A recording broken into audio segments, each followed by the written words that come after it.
This is CGTN, China Global Television Network.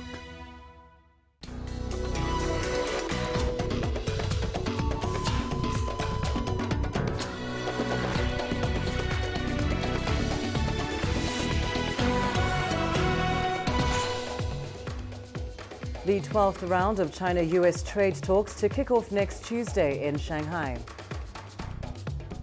In Sudan, senior military officers arrested after a coup attempt. And the World Bank pledges $300 million to the DRC Ebola response. Hello and a very warm welcome to Africa Live on CGTN. I'm Lindy Mtongana in Nairobi. Also coming up this hour. In business, Egypt gets the go-ahead for its final $2 billion from a $12 billion IMF loan. And in sports, Kenya defeats Tunisia to set up the first African semi-final tie with Morocco. We start the hour with the latest on trade. The Chinese Ministry of Commerce has confirmed a new round of talks with the United States. A spokesman said the 12th round will kick off next Tuesday and last for 2 days. It will take place in China's financial hub, Shanghai. The talks come a month after Presidents Xi Jinping and Donald Trump met on the sidelines of the G20 summit in Osaka. The upcoming negotiations are hoped to implement what was agreed on by the two leaders on a basis of equality and mutual respect. When asked about the purchase of U.S. agricultural products, here's what the spokesman had to say. To better meet the needs of our domestic market, some enterprises want to import agricultural products from the United States. They have made inquiries and will sign contracts. The purchases are decided by the enterprises and will proceed under the rule of the market. The new round of trade talks is based on what was agreed on during the two leaders' meeting in Osaka, not directly related to the purchases. And let's turn to Sudan now, where according to the country's Transitional Military Council, a coup attempt has been foiled. High-ranking officers as well as members of Bashir's former party were among those arrested. This comes as the country is still in the midst of finalizing a power-sharing deal. Well, let's get to you the very latest now on these developments in Sudan. We're joined by CGTN's Adel Al-Mahrawi in Cairo and Coletta Wanjoyi in Addis Ababa. Adel, let's start with you. Of course, news of this coup attempt has just emerged over the past 24 hours or so. But what more can you tell us about this attempted coup and when exactly it took place?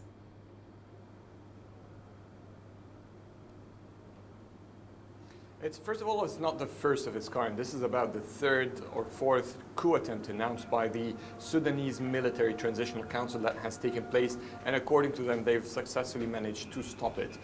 It appears from a statement released by the Transitional Military Council that the coup attempt took place yesterday, on Wednesday, and according to them, one of the top military officers involved is the military chief of staff, Jamal Omar, was one of the main members of the Transitional Military Council. 12 military officers have been arrested, most of them in senior ranking positions. 5 of them have been previously retired. The attempt also includes, according to the statement from the Military Council, other officials, including ministers, former ministers from President Omar al-Bashir's cabinet previous to that. This is an indication this month, and not the first in general since Omar al-Bashir was deposed, that there is sort of a division within the military institution over who to rule the country, and this division appears to be taking place and getting stronger with the events taking place on the ground and the political situation, trying to reach sort of a stability in Khartoum. And of course, this impasse is really what's at the center of negotiations taking place in Addis Ababa. Coletta, coming to you now, how will the news of this coup attempt impact those talks in Addis?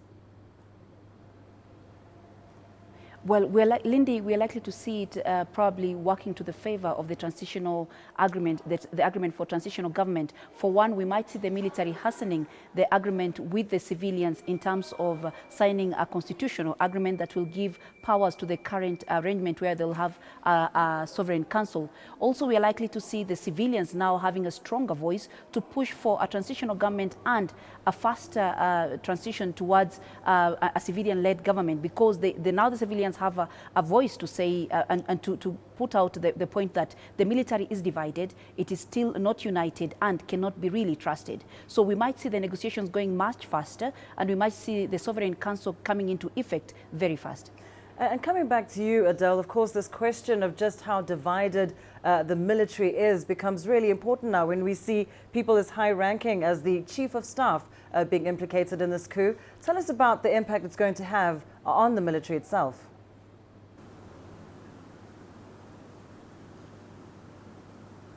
Well, it definitely will, a major reshuffle will be following soon. We're already seeing the first signs of that taking place, with officers taking step ahead of previously high-ranking officers who have been sacked, arrested, and currently under investigation. But it seems to be that there are key players within the military institution that are still quite close and so far appear to be loyal to Abdel Fattah Burhan, the head of the Military Transitional Council.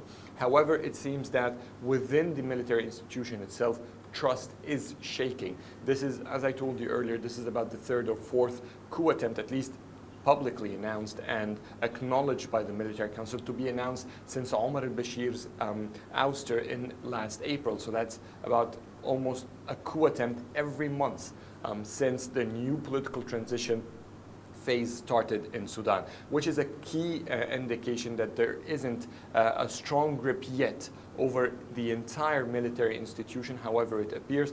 And in turn, this will definitely affect the negotiations and the talks with the civilian power. We've seen that an investigation is still ongoing on some military troops who have attacked the protesters, causing dozens of deaths and injuries among the protesters. Who ordered them and who has been the leader in that part is still under investigation, which is yet another indication of the division within the military institution. So the civilian powers now will not be looking into or cannot guarantee whatever deals that come out from the military institution unless they see a unified stance. And this is what Abdel Fattah Burhan, the leader of the Military Council, is trying to do. He's trying to eliminate any signs that there is division and trying to maintain a strong grip over the military so that he can, at the end, provide a final transitional solution for the entire country. And of course, that is the main objective. But coming back to you, Coletta, you spoke about mistrust earlier on between the partners of this agreement. What needs to happen to ensure that a concrete deal is reached?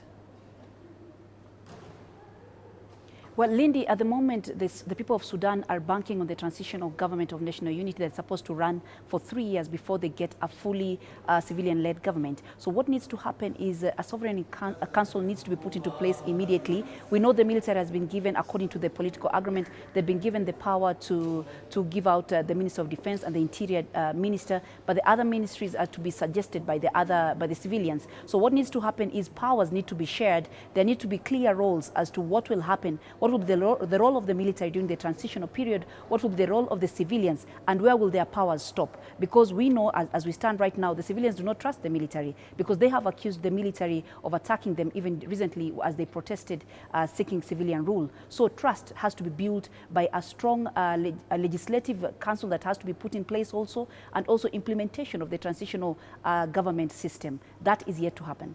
Indeed it is. Thank you so much, Coletta Wanjohi, joining us there live from Addis Ababa. And of course, thanks to Adel Al-Mahrawi, who was there with us from Cairo. Now let's bring you some political analysis on these events in Sudan. We're joined in our Nairobi studio by Matthias Muindi, an independent political risk analyst based in Nairobi, specializing on the Horn of Africa and the Great Lakes region. Mr. Muindi, thank you so much for your time. Just speaking to our correspondent in Addis Ababa, She, of course, reiterating the fact that mistrust seems to be at the core of some of the challenges towards reaching a concrete deal between the two partners, between the two parties. How do representatives then ensure that this situation in Sudan doesn't end up like the one in Juba, where agreements are reached but never really maintained? One of the most important thing for the parties to the Sudan transition deal is they have to put the interests of the country in the forefront. Because when you look at the circumstances in which this transition came about, it's not something either party had prepared for. We had protests which had gone for months, and we had a kind of a government which had been in power for 30 years, but they never foresaw one time they will lose power. So the most important thing for them right now is to have the interest of the country in the forefront, and they make serious compromises. Because when you look at Sudan politically, there's never been any political opposition in power for the last 30 years. So the military regime which is in place in Sudan at the moment does not feel very comfortable, making those compromises. But if they continue with that kind of attitude, it does not get them very far, because the international community is looking at the country.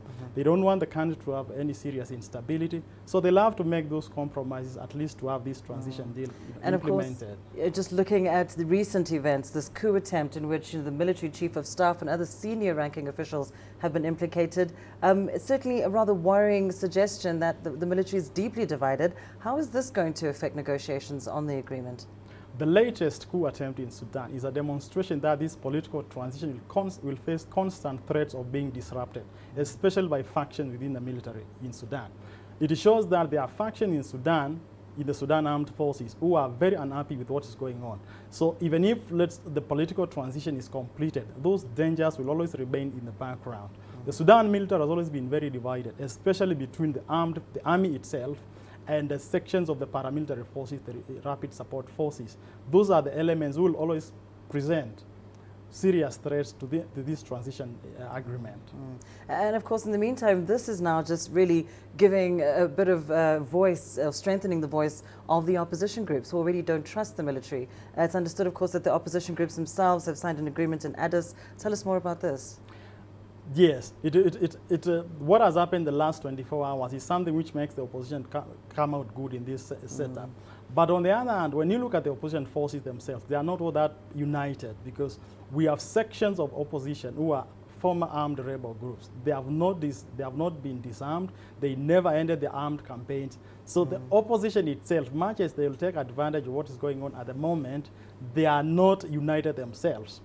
And the agreement they have signed in Ethiopia is a very good step, because it's going to bring to an end the transition process. At least they'll be able to sign with the military council the constitutional documents which will establish the transition regime. But the biggest risk will come from the entry of armed rebel groups into that transition government. Considering that they have never disarmed, they have never ended the armed rebellion campaigns. And the sections of the military regime that will be looking at the armed rebels now in part of government with suspicion, and that could be a recipe of setting a dysfunctional administration in Sudan. Seems still rather a difficult road ahead for Sudan. Thank you so much, Mr. Matthias Murundi, joining us here in studio for that analysis on the latest coming out of Sudan. Let's go to news now from Somalia. An investigation is underway following a terrorist attack inside the local government headquarters in Mogadishu. The mayor of Mogadishu is among several people that were seriously injured in that blast, and has created security concerns in the capital that is often a target for militant group al-Shabaab. CGTN's Abdulaziz Billo has more from Mogadishu. A suspected al-Shabaab suicide bomber is believed to have detonated explosives at a security gathering chaired by the mayor of Mogadishu at this heavily guarded municipal hall. Every Wednesday, the city mayor meets with his deputies and district heads to discuss security progress and other challenges facing the local government. The Al-Qaeda-linked group Al-Shabaab quickly took credit for the blast. The terrorist group says it was targeting the newly appointed UN envoy James Swan, an American national who had met with the mayor prior to the attack. 6 people were killed in this attack, including 2 district commissioners and several department heads. The mayor of Mogadishu was also injured and is undergoing treatment. 6 other people have also been hospitalized. Police in the capital have launched investigations into Wednesday's attack. Reports indicate that a female suicide bomber carried out the attack. If confirmed, this will be the fourth time the group has used a female bomber since it began its armed insurgency against the Somali government over a decade ago. Terrorist group's main objective is to spill blood, cause havoc, and inflict fear among society. The government is ready to make every sacrifice to achieve success in battling insurgent groups. This attack was well coordinated and affected us all, but rest assured, we have launched a full-scale investigation. The official residence for the mayor is located in Mogadishu's Hamarweyne district, a commercial center that is well guarded. The latest attack has caused fresh concerns as to how the group managed to smuggle explosives into the compound. On Monday, a suicide bomber set off a car bomb at this security checkpoint that leads to the country's international airport. The blast killed 17 people, among them soldiers and civilians. July has been a terrible month for many people here in Somalia. Earlier this month, militant group al-Shabaab launched a deadly attack in the port town of Kismayo that killed 26 people. The first deadly attack to rock the city since militant group al-Shabaab was dislodged from Kismayo 7 years ago. Meanwhile, back in the capital, police have beefed up security. Sources say that a number of people, including security officials, have been arrested in connection with the attacks against the city mayor. Abdulaziz Bilo, CGTN, Mogadishu, Somalia. Well, let's go live now to Mogadishu. Abdulaziz Bilo joins us with the very latest on the story. Abdulaziz, of course, we understand that the mayor of Mogadishu is now to be flown to Turkey for treatment, along with several others that were injured in Wednesday's suicide attack. What more can you tell us? Well, Lindy, just as you have mentioned, air ambulances from Turkey and the state of Qatar will be shortly arriving at the Adin Abdullah International Airport to carry the mayor alongside 5 other senior local government officials who were injured in that suicide attack that took place at the mayor's official offices in Hamarweyne district here of Mogadishu. Now, one district administration official also is among those who will be flown alongside 5 others who are also injured in that attack. The health officials here in the country have raised hope that they're trying their level best to provide health care to those who are injured, but they will be flown for specialized treatment because doctors here in the country say they couldn't conduct a series of operations on some of those who are injured. So it's been a bad day here in Somalia yesterday and today, and authorities have launched immediate investigation into that attack. The Deputy Prime Minister has appointed a committee that is being headed by several ministers, assistant ministers, and members of parliament to oversee that the individuals who were injured in this attack, both civilians and government officials, receive the adequate treatment abroad, and also those who will remain behind should be taken care of. So investigation is still ongoing at this stage, but it's a sad day here in Somalia, Lindy. A sad day indeed, Abdulaziz, and of course such a brazen attack right in the headquarters of the mayor's office. Why do you think there might be an upsurge in attacks that are targeting high-ranking government officials?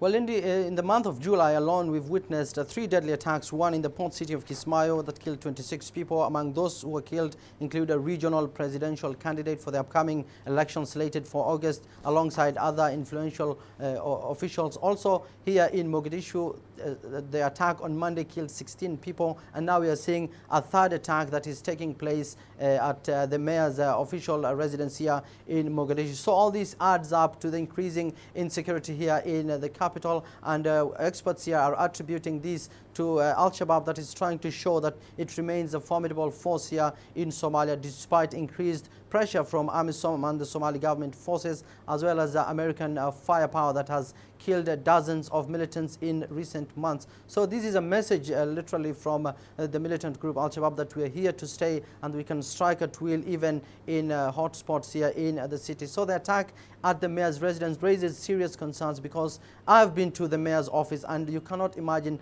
the amount of of security screening one has to go through before accessing this place. So security heads will be forced to explain how the suicide bomber managed to enter the mayor's office and carry out such a deadly attack there in Mogadishu. There's a lot to answer for. Thank you so much, Abdulaziz Bilo, joining us there live from Mogadishu. Now, the World Bank Group has pledged $300 million to support the fight against the deadly Ebola virus in the Democratic Republic of Congo.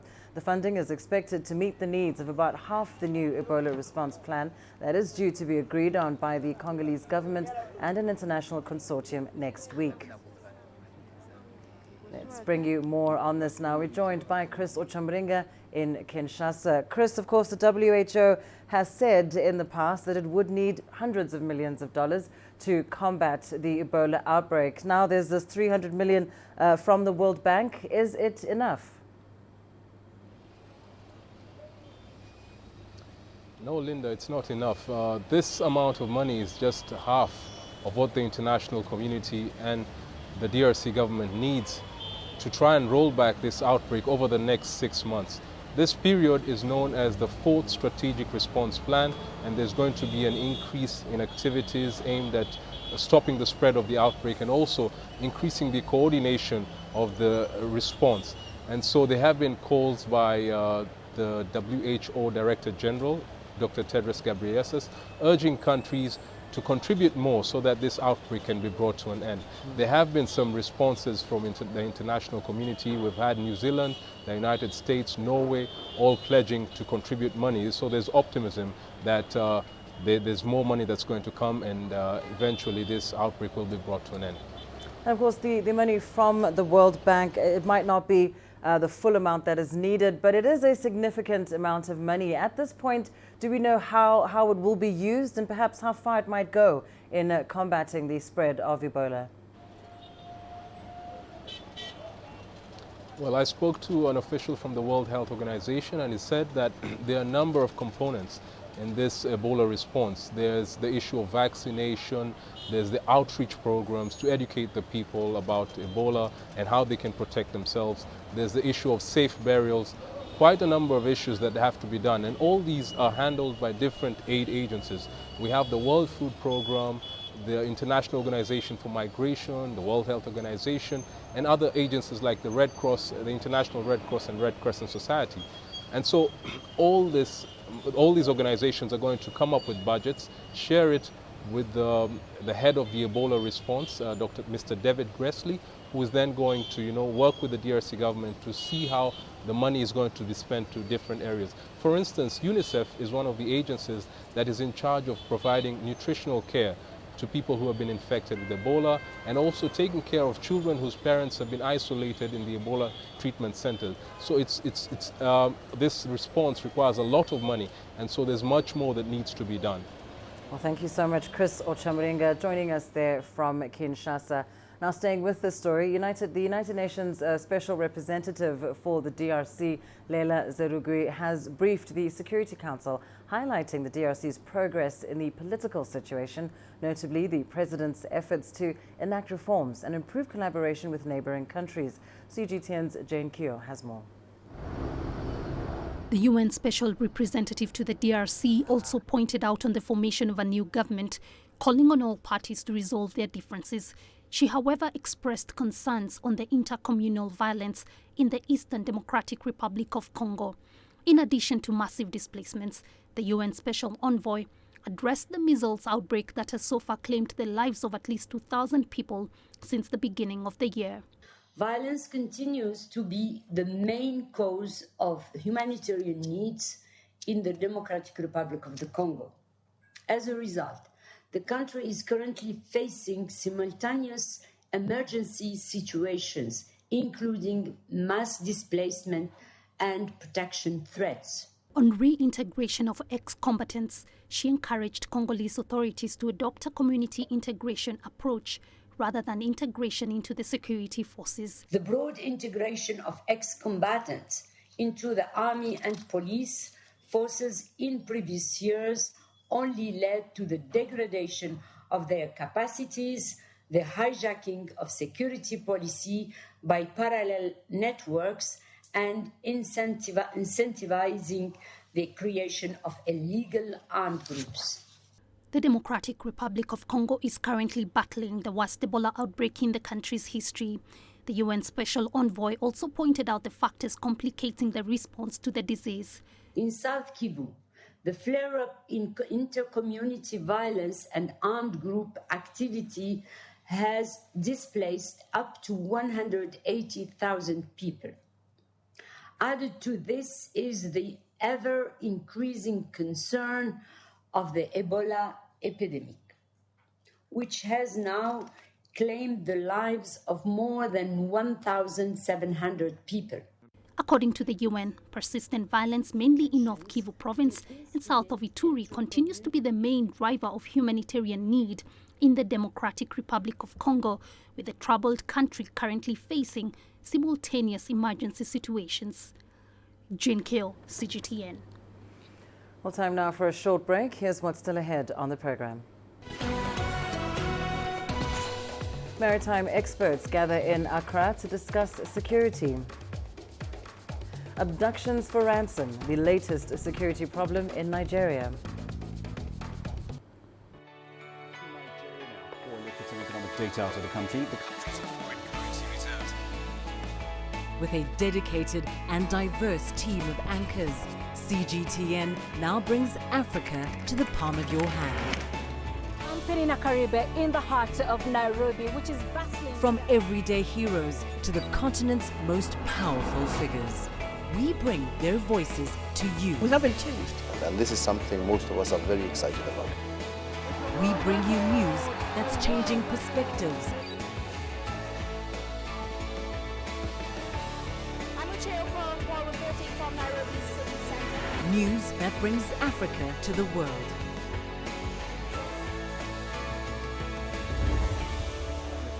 CGTN. See the difference.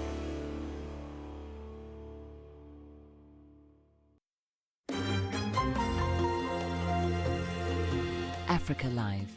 Find your voice.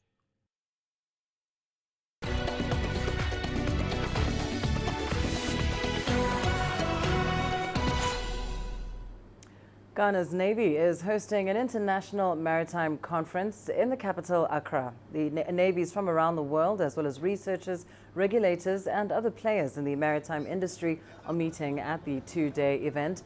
Sustainable exploitation of the blue economy, as well as security issues, are on the agenda.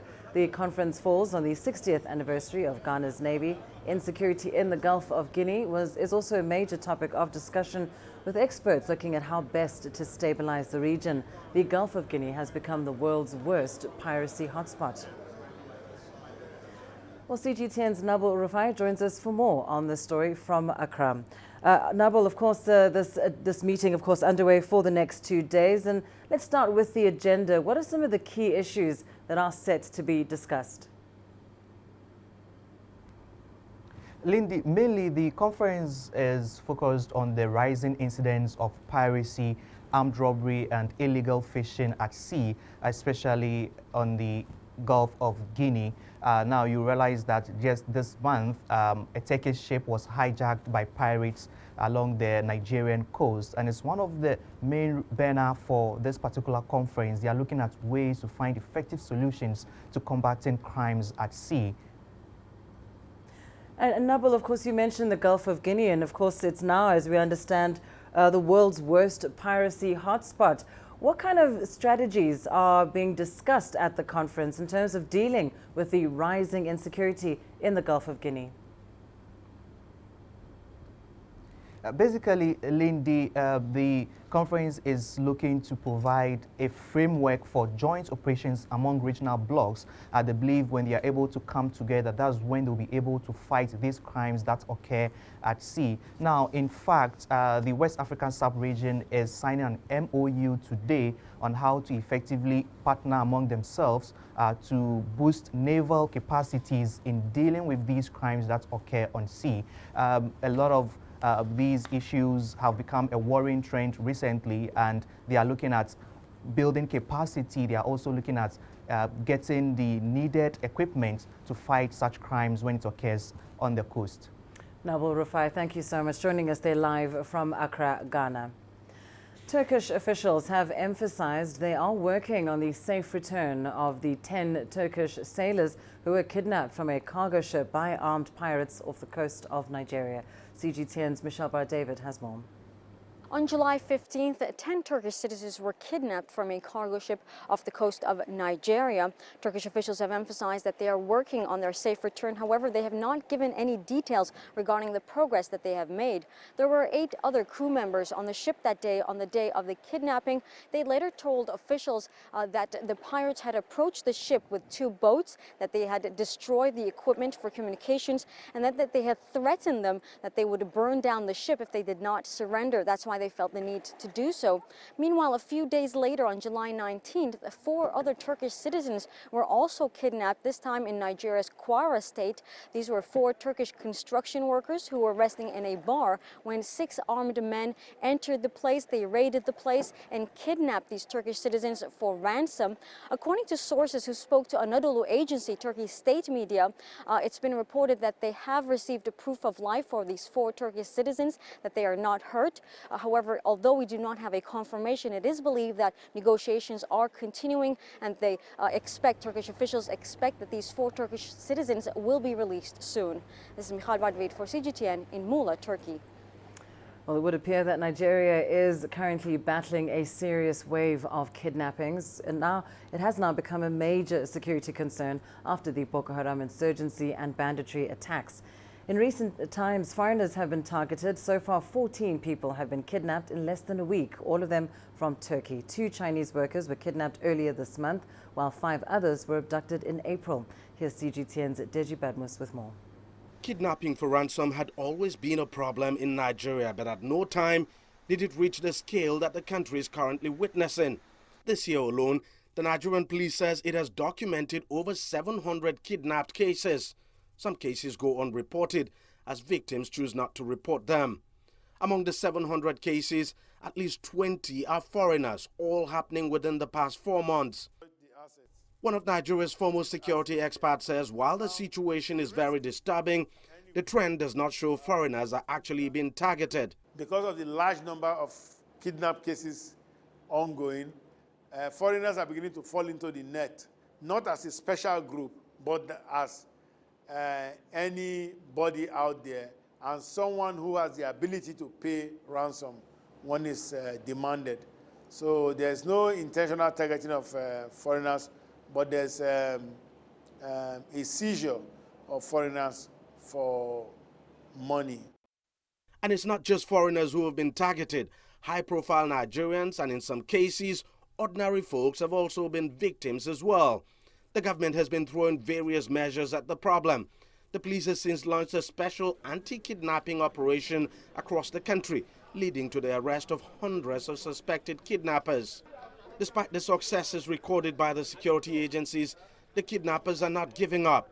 Many in the country blame militia with links to headers for the increased attacks. What is happening here is that a lot of people are brought from across the country, from across the borders, brought from other West African countries to come in and conduct militia duties in behalf of pastoralists. And those people are now refusing to go. They now just stay in the forest in case they are called back. They come out and conduct attacks. The Nigerian government says it will increase security around the country's borders and has announced plans for the e-registration of irregular migrants in the country. If we can interdict the terrorists at the border, then that will keep them from coming in. And they need to redouble their efforts. They need to be a little more professional about combating kidnapping. They need to be more cerebral about combating kidnapping. And then one area that has been untapped is they've not been able to get private security personnel to join them in combating kidnapping, because you need fresh ideas. One other area security experts say the government needs to urgently do something about is check the proliferation of small arms and light weapons. It's becoming ever increasingly less difficult to access these weapons. And experts say if the trend is allowed to continue, then Nigeria's security situation would worsen and possibly reach a tipping edge. Deji Badmo, CGTN, Lagos, Nigeria.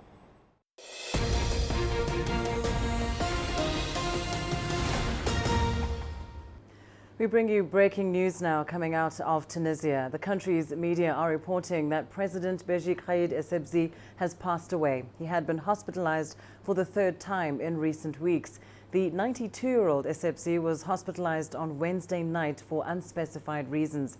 Essebsi is Tunisia's first democratically elected president, having won office in 2014 after a popular uprising in the country. Well, for an update on this story, we're now joined on the line by CGTN's Adnan Chouachi in Tunis. Adnan, just give us more information about this breaking news of the president's death. It's clear, as you have said, that President Beji Caid Essebsi was in an unstable health condition for the past 3 weeks. It's the third time that he was hospitalized. This time he died at the military hospital in the capital city, Tunisia. He was hospitalized last night at about 9 p.m., according to the presidency and to his own son, who's one of the political leaders in Tunisia. President Beji Caid Essebsi is a well-respected man in the country before the 2011 revolution and after the revolution, after the 2011 popular uprising in Tunisia, because he has accompanied the Tunisian political transition from the first elections in 2011 until the elections of the presidential and legislative elections of 2014. President Beji Caid Essebsi maintained during his presidency that Tunisia was in a critical stage, but that the political transition was also successful. He was seen 3 days ago during his meeting with the Minister of Foreign Affairs, with the Minister of Defense. He ensured Tunisians that the security situation was stable, and he was supposed to address the nation today, but he died. We'll be updated in the coming hours on the funeral of President Beji Caid Essebsi. He was a well-respected man, the first elected president of Tunisia after the 2011 popular uprising and since the 1956 independence from France. Adnan Chouachi, thank you so much. They, of course, saying that Beji Caid Essebsi, a well-respected man who guided the country through a crucial transition period. That is the breaking news coming out of Tunisia.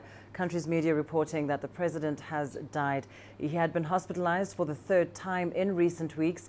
The 92-year-old Essebsi was hospitalized on Wednesday night for what is still unspecified reasons. And of course, he was Tunisia's first democratically elected president, having won office in 2014. Of course, this is the breaking news of the hour, and we'll bring you further updates on the story as they become available.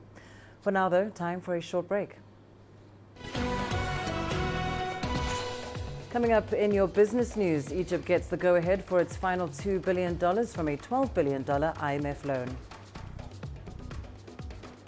And Zimbabwe's central bank eases forex regulations for fuel and chrome miners.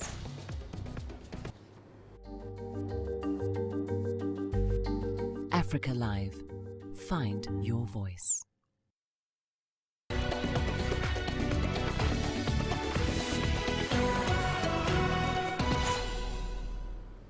The International Monetary Fund has approved the last installment of a $12 billion loan to Egypt. The latest move marks the end of a 3-year program that has helped the North African nation to overcome a crippling dollar shortage. According to Egypt's central bank governor, the final payment of $2 billion will be transferred this week. Egypt secured the agreement in 2016 after taking measures that included devaluing its currency and slashing costly fuel subsidies. The country has since attracted tens of billions of dollars into its debt market, surging the central bank's foreign reserves to more than $44 billion. Oil firms, chrome miners, embassies and international organizations in Zimbabwe can now use foreign currencies for local transactions. This according to the country's central bank. Last month, the Southern African economy abolished all use of foreign currencies in domestic transactions. This after it made its RTGS currency the sole legal tender, ending a decade of dollarization. Inflation in Zimbabwe is currently at its highest level at 175%, stoking fears it could be headed back to an economically traumatic past. This has spooked those holding foreign currencies to be reluctant to sell on the official interbank market. Meanwhile, Zimbabwe's President Emmerson Mnangagwa is in Namibia on a 3-day state visit. Mnangagwa is expected to officially open the dry port of Zimbabwe at Walvis Bay. He's also set to co-chair the 9th session of the Namibia-Zimbabwe Joint Commission of Cooperation. CGTN's Efraim Makutuya explains. President Emmerson Mnangagwa and his Namibian counterpart Hage Geingob will on Thursday sign 7 agreements covering trade, promotion of small and medium enterprises, as well as cooperation on customs. A dry port at Namibia's Walvis Bay, which is increasingly becoming an important and strategic gateway for imports into landlocked Zimbabwe, will also be commissioned.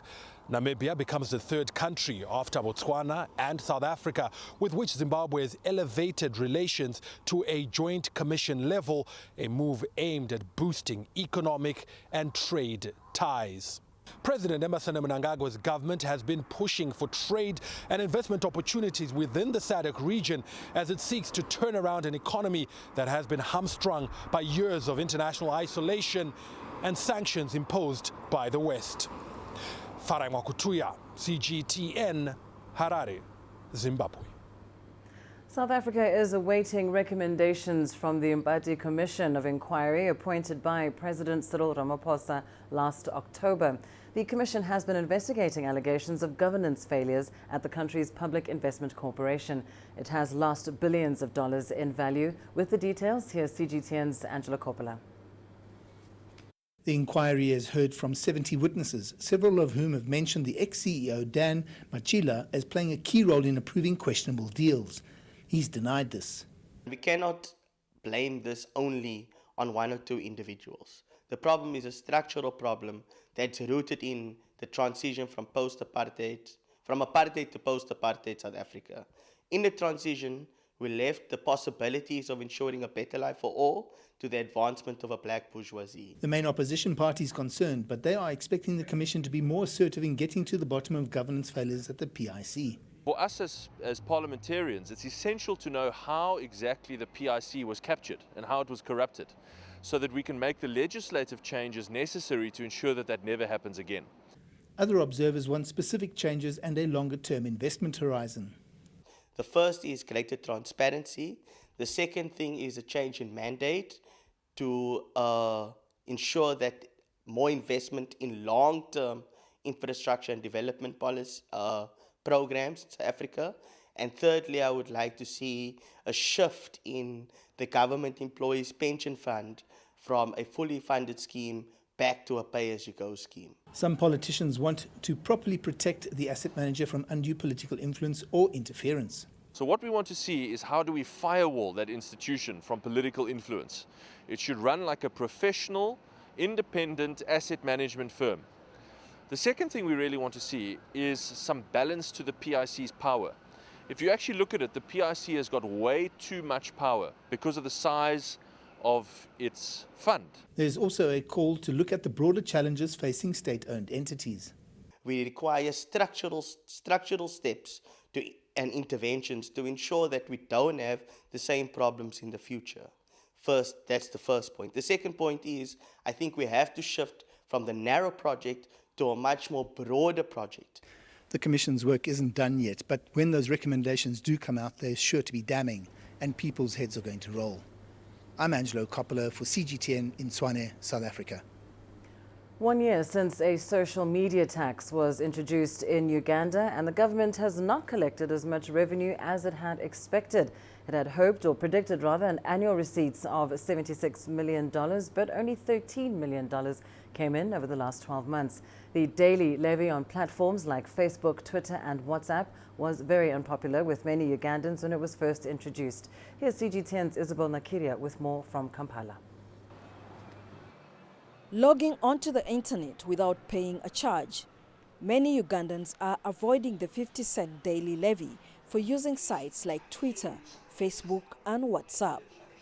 They are accessing social media using virtual private networks or VPNs. For some of these people, their daily budget is round about that. It's like 200 shillings a day to be able to access these services. And now suddenly that is, almost 100% increase for them. So it's a huge impact. Uganda's Revenue Authority says only 17% of the target for collections was achieved. Most offices, corporate companies, where most people who use the internet actually have free Wi-Fi. So people switch to that public Wi-Fi. The tax caused an outcry from many Ugandans who use the internet to run their businesses. Many young people took to the streets to protest the law. Artists who post their shows online say viewership has dropped. Based on the numbers we had before the tax was introduced, it has come almost half. We almost had an average of around 50,000 viewers, live viewers, when we had our shows broadcast on Facebook and YouTube. But now it has come back, I think, to come down to 20,000. Uganda Revenue Authority says it's looking into more innovative ways that could compel users to pay the tax indirectly. Uganda Revenue Authority hopes collections on social media tax will pick up once they intensify efforts to educate Ugandans on the importance of paying the tax. The government plans to use the money to roll out better and faster internet connectivity nationwide. Isabel Nakiria, CGTN, Kampala. Let's now turn to Britain, where newly elected Conservative Party leader Boris Johnson has delivered his first speech as the country's Prime Minister. Once again, the hardline Brexiteer has vowed to take the UK out of the European Union by October 31st. That's with or without a deal. Well, let's go live now to London and listen in as Boris Johnson addresses Parliament.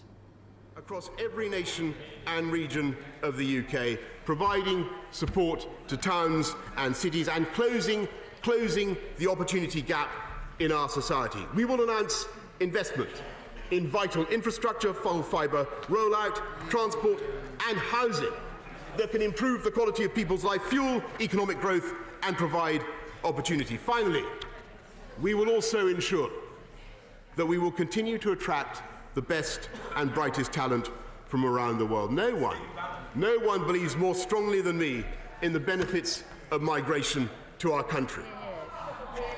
But I am clear that our immigration system must change. For years, politicians have promised the public an Australian-style points-based system, and today I will actually deliver on those promises. I will ask the Migration Advisory Committee to conduct a review of that system as the first step in a radical rewriting of our immigration system. And I am convinced that we can produce a system that the British public can have confidence in. Mr. Speaker, over the past few years, too many people in this country feel that they have been told repeatedly and relentlessly what we cannot do. Since I was a child, I remember respectable authorities asserting that our time as a nation has passed, that we should be content with mediocrity and managed decline. And time and again, these are the skeptics and doubters. Those visuals there live from the UK Parliament as the new Prime Minister Boris Johnson addresses Parliament, talking about a radical rewriting of UK immigration policy as he lays out his Brexit plans. Now let's revisit our breaking news that's coming out of Tunisia. The country's media has reported that President Beji Caid Essebsi has passed away. He had been hospitalized for the third time in recent weeks. The 92-year-old Essebsi was hospitalized on Wednesday for unspecified reasons. Essebsi is Tunisia's first democratically elected president, having won office in 2014 after a popular uprising in the country. Well, let's take a short break. Your sports news is still ahead. Coming up, Kenya defeats Tunisia to set up the first African semi-final tie with Morocco. Africa, where champions are made, records are broken, legends are born. We're there for every goal, for every knockout, for every step of the way.